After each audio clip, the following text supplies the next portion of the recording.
متحدہ قومی موومنٹ پاکستان کے سربراہ ڈاکٹر خالد مقبول صدیقی نے حیدرآباد کی کامیاب ریلی بنانے پر حیدرآباد کے رہنے والوں کا شکریہ ادا کرتے ہوئے کہا 4 اکتوبر 2020 حیدرآباد نے پھر ایک تاریخ رقم کر دی۔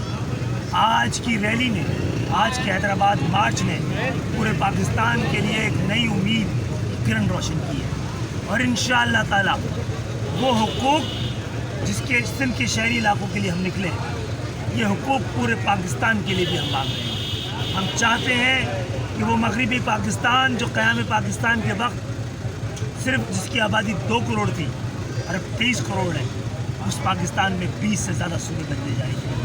آج میں حیدرآباد کا شکریہ ادا کروں گا کہ اس نے پاکستان کے لیے لگائے جانے والے نعروں اور مطالبوں پہ وہ ایک نئی جان، ایک نئی شان، ایک نیا مان دیا ہے۔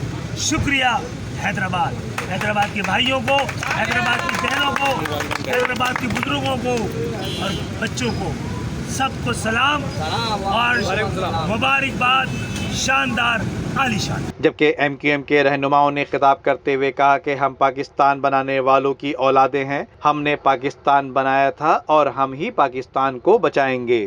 Nadeem Siddiqui, M7 news, Karachi.